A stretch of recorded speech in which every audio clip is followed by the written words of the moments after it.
Hi, it's Jill Holman here, and today we continue our series on SEO, and we're looking at an example. As you might recall, last time we looked at the Google Guide, and we discovered that there are several structural items that are important.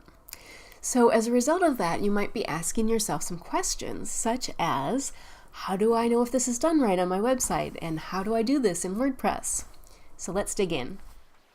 Okay, so the first question was, how can I tell if it's done right on my website? And we'll look at two things, the title and the meta description. Excuse me. And if I go up here to the top of the browser tab, that is where the title displays, and it even does a little pop-up if I hover there and it's long. And then the other thing, if I go, so I'm in Chrome right now, if I go to View and Developer and View Source, it shows the code, don't get scared. And if you look right about here at the top, we see that that is where the title and the meta description are showing up. And I have brought them over to a word processing application so that it's a little bit more tidy so that you can see that this is the title and the meta description that's coming through. And remember, these won't always show in search results, but they often will. And so you want to do what you can to play nicely with Google. And you might look at this on your website and say, okay, now how do I edit it? Because I really need to change this. So let's look at that. The next thing is, how do we do this in WordPress? And it does vary depending on your theme and your plugins. In this example, we're using the Genesis theme framework. And you see the main text area where you edit to the content. You're pretty used to that, I believe. And if I go down, just right below that, you see this is where we can put in the title and the meta description. And these are the ones we just saw. This is what is coming through for this page. So it is pretty easy to fix these. It doesn't write them for you, but it is pretty easy to write them and put them in. And let's talk about a couple specifics about this. So remember last time we learned that Google advises that these things should be accurate, unique, brief, descriptive.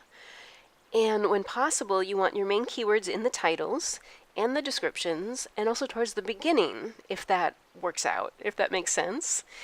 And the description can't be too long, really only about 150 characters, so we're actually a little bit long for this one.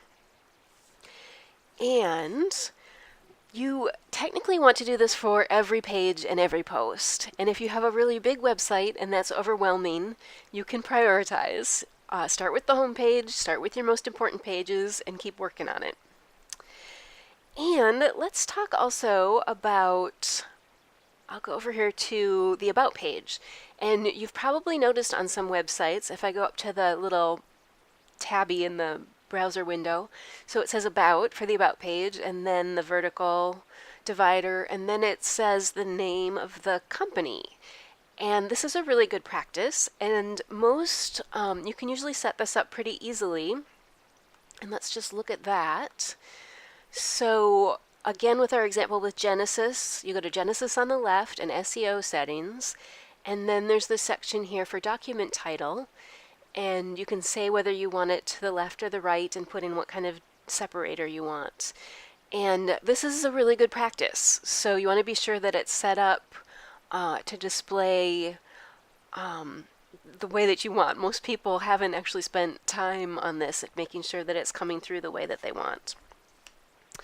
So there you go. Now you know how to see what titles and meta descriptions are coming through for your website to Google and how to change them if you want to.